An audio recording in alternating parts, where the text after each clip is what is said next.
में आते हैं या नहीं आते हैं, क्योंकि मैं पहली बार वीडियो बना रहा हूं तो सोचते हो कि थोड़ा समझ में आ रहा होगा और नहीं भी आ सकता है। तो आप मुझे कमेंट में जरूर बताना कि समझ में आ रहा है कि नहीं आ गया। समझ में नहीं आते हैं तो मैं और तरीका अपनाऊंगा, समझाने की कोशिश करूंगा, आपको प्रयास पूर्ण करूंगा समझाने का, है ना। और चैनल को सब्सक्राइब जरूर कर लेना और अपने दोस्तों को जरूर भेजना, ताकि मैं ऐसे ही वीडियो बना सकूं, माने आप सबके लाने, और ऐसे ही मैं पढ़ा सकूं, है ना।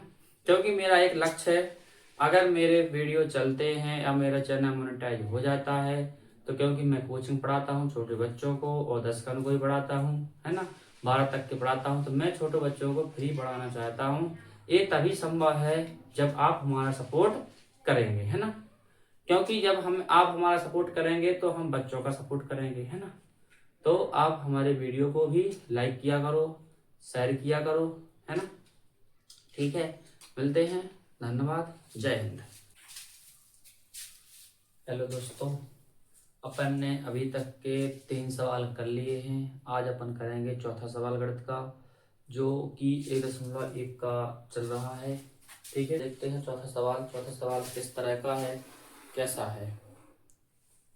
ठीक है, चौथा सवाल कह रहा है HCF 306,657 बराबर 9 दिया है।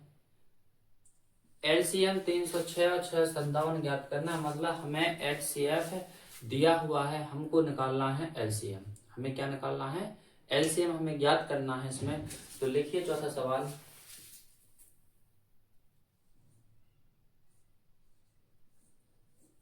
प्रश्न नंबर 14। तो लिखेंगे अपन डायरेक्ट, यहां पर दिया है HCF बराबर 9। हमें ज्ञात करना है क्या? LCM। LCM क्या करना है इसमें हमें LCM ज्ञात करना है। तो अपन हमें संख्या दी हुई है, आप सवाल में देख रहे होंगे। हमें इसमें LCM ज्ञात करना, सूत्र है क्या? सूत्र वही लगाना जो हम पिछले सवालों में लगाते आए हैं।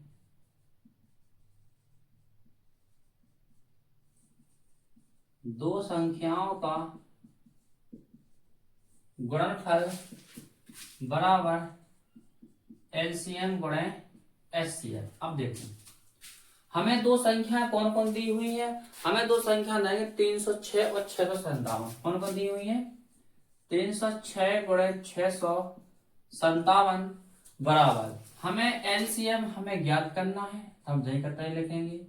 HCF हमें कितना दिया हुआ है? 9। हमें HCF कितना दिया गया है? 9। देखो यहां से अपन LCM बराबर निकाल लेंगे। कैसे? कोई भी संख्या हो जब गुणा में हो, इस साइड तो इस साइड आती है तो काय की हो जाती है? बराबर की होती है। तो यहाँ पर लगेंगे 306 गुणे 657 बटे में 9। यहां पर क्या आ जाएगा? LCM।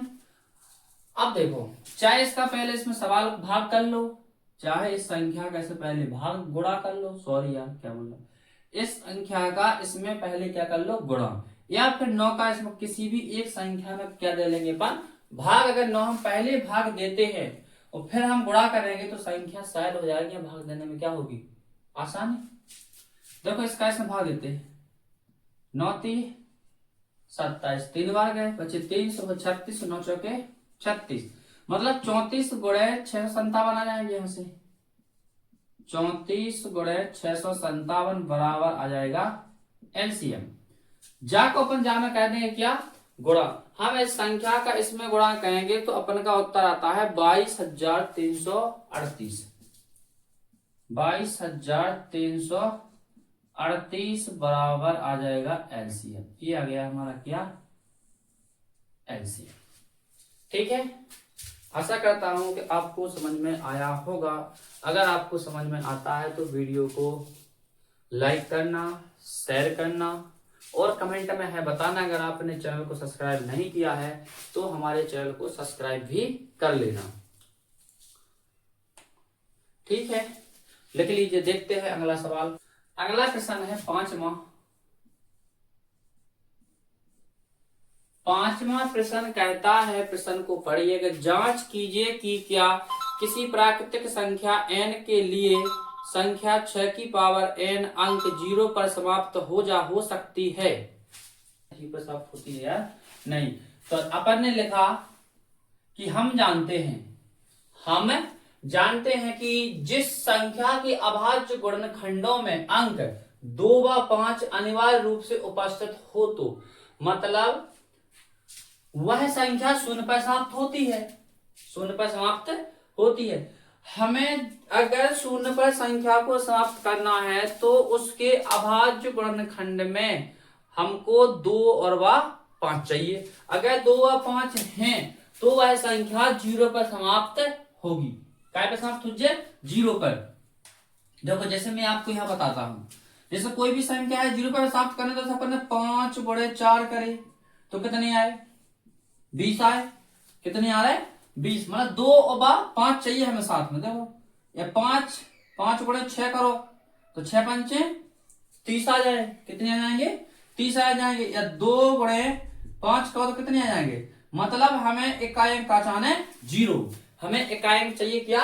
0। लेकिन यहाँ पर देखते क्या, 6 की पावर m, 6 की पावर मतलब 6 के अभाज्य गुणनखंड है 2 और 3। कितने होंगे? 2 और 3 है। 2 की पावर n है तो मतलब 2 गुणे 3 को तो कितने आएंगे? 6 आएंगे। तो यहाँ पर दिक्कत क्या है? देखो 6 की पावर n के अभाज्य गुणनखंड 5 उपस्थित नहीं है। हमें अनिवार्य रूप से 5 तो चाहिए। अगर 5 नहीं है तो ये मान के चलना आपके वो संख्या 0 पर समाप्त नहीं हो सकती। तो हमने लिख दिया कि अतः 6 की पावर n किसी भी प्राकृतिक संख्या n के लिए 0 पर समाप्त या 0 पर समाप्त नहीं हो सकती है। इसको लिख लीजिए, ठीक है। शायद समझ में आ गया होगा। अपन को चाहिए सिर्फ किसी भी संख्या को अगर 0 पर हमें समाप्त करना है तो हमें अंत में हमें उसके अभाज्य गुणनखंड में 5 होना अनिवार्य है। अगर 5 नहीं है तो वह संख्या 0 पर समाप्त नहीं होती। ठीक है, देखते हैं अगला क्वेश्चन। देखते हैं प्रश्न नंबर 6। प्रश्न नंबर 6 अब कर रहे हैं अपन प्रश्न नंबर 6। प्रश्न नंबर में क्या है? व्याख्या कीजिए कि 7 गुणे 11 गुणे 13 प्लस के 13 और 7 गुणे 6 गुणे 5 गुणे 4 गुणे 3 गुणे 2 गुणे 1 प्लस के 5 अभाज्य संख्याएं क्यों हैं। हमें ये बताना है कि जो संख्याएं हैं ये अभाज्य संख्याएं क्यों हैं। तो अपन संख्या लिखेंगे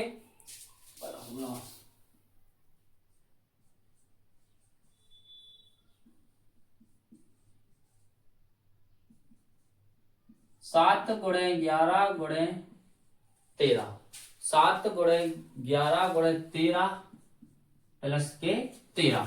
हमें ये बताना है कि अभाज्य संख्या क्यों है। हमें क्या बताना है कि यह भाज्य संख्या क्यों है। देखो यहाँ पर हमें 13 13 दो जगह दिख रहा है तो हम यहाँ से कर लेंगे 13 निकाल लेंगे बाहर। तो 7 गुणे 11 गुणे 1 प्लस के 1 बचेगा। तो 13 कोष्टक 11 7 77, 77 एकम 77 प्लस के 1, 13 गुणे आ जाए कितने? 78। अब देखो ये भाज्य संख्या किसे कहते? भाज्य संख्या उसे कहते जिसके 2 से अधिक क्या होवे? गुणनखंड। भाज्य संख्या वह संख्या कहलाती जिसके 2 से अधिक क्या होवे? गुणनखंड। तो देखो इस संख्या के यहाँ पर 2 से अधिक गुणनखंड हैं। 13 गुणे 78 है, 13 गुणे 78 है। तो इसके देखो 2 से अधिक गुणनखंड है कि नहीं है? देखो कैसे 13 जी हो जाएंगे गुणे 78 को अगर हम तोड़ेंगे 2 भाग में टूटेंगे किस तरह से? 13 गुणे 6। अगर 6 को भी और तोड़ेंगे तो और बन जाएंगे। तो मतलब क्या हुआ कि इसके 2 से अधिक गुणनखंड हैं। अगर 2 से अधिक गुणनखंड हैं तो इस संख्या कैसी है? भाज्य संख्या है। कैसी संख्या है? भाज्य संख्या है। तो ये हो गया हमारा उत्तर। अब लिखना है हमें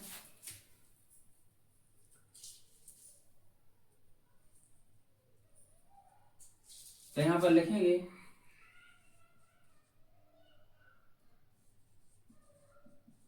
इस प्रकार इस संख्या के 2 से अधिक गुणनखंड हैं, इसलिए यह भाज्य संख्या है। अब करेंगे इसका सेकेंड स्टेप। सेकेंड स्टेप में संख्या कौन कौन दी गई है? 7 गुणे 6 गुणे 5 गुणे 4 गुणे 3 गुणे 2 गुणे 1 और दी गई लास्ट में क्या है? प्लस के 5। हमें इसको बताना है कि ये भाज्य संख्या क्यों हो। तो इसी तरह देखो, अब इसमें हमें 5 दिख रहा है 2 जगह, यहां से हम निकाल लेंगे 5 बाहर 7 गुणे 6, यहाँ 1 बचेगा, 4 बचेंगे, 3 2 गुणे 1 प्लस के 1, 5 निकला, क्या बचे? 1। इसका कर देंगे हम आपस में क्या? मल्टीप्लाई। मल्टीप्लाई माने गुणा कर देंगे, तो गुणा करेंगे तो कितना आएगा? देखो यहां से देखो, 2 3 6 6 चौका 24, 24 छक्का 24 छक्का कितने होते? 120, मतलब पूरा आता वो 1008 प्लस के 1, तो 5 गुणे 1009 कितने होते? 1000। 5 गुणे 1, इसका आपस में गुणा कर लेना। आप गुणा करोगे तो इतना आएगा। एक ए लिखा और जे आपस में जुड़ गए, तो 5 गुणे हो गया 1009, कितना हो गया? 1009। अब देखो यहां भी क्या है? 2 से अधिक गुणनखंड है क्या? नहीं है इसके। तो 2 से अधिक गुणनखंड हैं तो हम क्या लिखेंगे? इसी प्रकार लिखेंगे। इसी प्रकार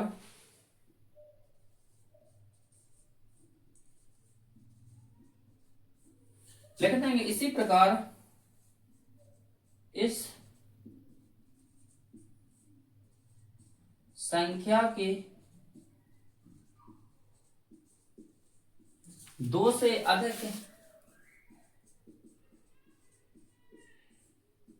गुणनखंड है तो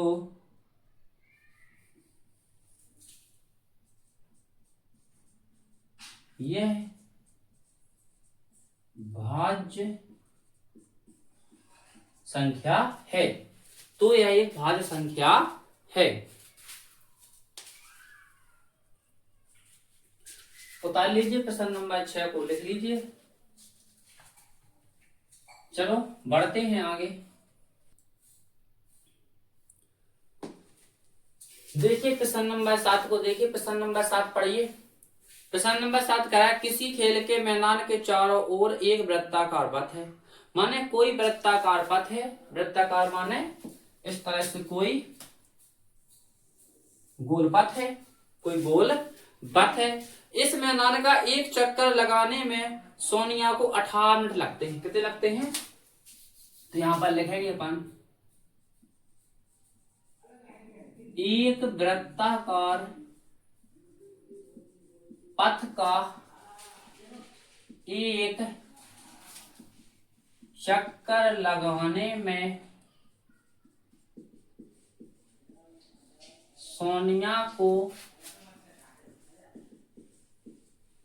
18 मिनट लगते हैं। कितने लगते हैं? एक वृत्ताकार पथ को सोनिया अगर उसका एक चक्कर लगाती है तो उसको कितना समय लग रहा है? 18 मिनट का समय लगता है। जबकि इसी मैदान का एक चक्कर लगाने में रवि को 12 मिनट लगते हैं। तो आप ऐसा लिख लेना, यहां पर हमें लिख देंगे, एक चक्कर लगाने में रवि को 12 मिनट लगते हैं। कितने लगते हैं? रवि को लगते हैं 12 मिनट, जबकि सोनिया को लगते हैं कितने? 18 मिनट। तो वे कहते हैं कि मान लीजिए वे दोनों एक ही स्थान और एक ही समय पर चलना प्रारंभ करते हैं। अपन मान लो जैसे अपन ने माना कि यहां से, यहीं से रवि और यहीं से सोनिया ने चलना प्रारंभ किया। अब देखते हैं रवि लगा लेता है इसका एक चक्कर कितने मिनट में? 12 मिनट में। जबकि सोनिया कितने में लगा रही? इसका 18 मिनट में। कितने में लगाती है? 18 मिनट में रवि चक्कर लगाता सोनिया। तो वे कहते हैं कि कितने समय बाद वे पुनः एक ही स्थान पर मिलेंगे। तो अपन को ये बताना है कि वे पुनः कब एक ही स्थान पर रवि और सोनिया एक साथ दौड़ना ने चालू किया। अब देखो, जब सोनिया इसका चक्कर लगाती है, रवि चक्कर लगा, रवि लगा जल्दी लगा लेता है। अगर रवि 12 मिनट में यहां पहुंचता है तो सोनिया लगा इसको 18 मिनट में, तो लगभग रवि सोनिया कहाँ होगी, यहाँ होगी। सोनिया कहा, जब जो 12 मिनट में यहाँ पहुंचता है तो सोनिया 12 मिनट में यहाँ पर आ पाई होगी। जब ये 18 मिनट में यहाँ पर आती है तो रवि आगे निकल जाता होगा। तो मैंने हमें बताना है कि वे कब इस चक्कर में एक ही जगह मैंने यहाँ से न चलना प्रारंभ किया, वे कब यहीं पर आएंगे। जब भी आपसे ऐसी कंडीशन में सवाल पूछ जाए तो आप हमेशा क्या कीजिए, सवालों का एलसीएम। क्या करिए, एलसीएम। यहां पर लिखेंगे हम 18 12 का एलसीएम। 18 12 का एलसीएम आएगा कितना, 36। कितना आएगा, 36 मिनट। कितना आ जाएगा, 36 मिनट। तो यही हमारा क्या होगा बेटा उत्तर होगा, है ना। तो अपन लिख देंगे वे दोनों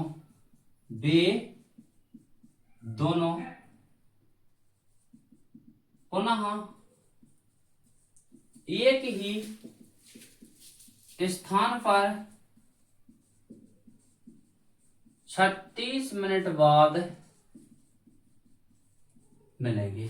कब मिलेंगे वे, 36 मिनट बाद वे पुनः प्रारंभिक स्थान पर मिलेंगे। ठीक है, ये आपकी 1.1 के पूरे सवाल हो गए हैं। चलिए मिलते हैं अगले एपिसोड पर। तब तक के लिए आप इन सवालों को लगाते रहना, रिवाइज करना, हमको बताना कैसे सवाल हैं, समझ में आते हैं या नहीं आते हैं। क्योंकि मैं पहली बार वीडियो बना रहा हूं तो सोचते हो कि थोड़ा समझ में आ रहा होगा और नहीं भी आ सकता है। तो आप मुझे कमेंट में जरूर बताना कि समझ में आ रहा है कि नहीं, अगर समझ में नहीं आते हैं तो मैं और तरीका अपनाऊंगा, समझाने की कोशिश करूंगा, आपको प्रयास पूर्ण करूंगा समझाने का, है ना। और चैनल को सब्सक्राइब जरूर कर लेना और अपने दोस्तों को जरूर भेजना, ताकि मैं ऐसे ही वीडियो बना सकूं, मैंने आप सबके लाने, और ऐसे ही मैं पढ़ा सकूं, है ना। क्योंकि मेरा एक लक्ष्य है, अगर मेरे वीडियो चलते हैं या मेरा चैनल मोनेटाइज हो जाता है तो, क्योंकि मैं कोचिंग पढ़ाता हूँ छोटे बच्चों को और 10 को ही पढ़ाता हूँ, है ना, 12 तक के पढ़ाता हूँ, तो मैं छोटे बच्चों को फ्री पढ़ाना चाहता हूँ। ये तभी संभव है जब आप हमारा सपोर्ट करेंगे, है ना। क्योंकि जब आप हमारा सपोर्ट करेंगे तो हम बच्चों का सपोर्ट करेंगे, है ना। तो आप हमारे वीडियो को भी लाइक किया करो, शेयर किया करो, है ना। ठीक है, मिलते हैं, धन्यवाद, जय हिंद।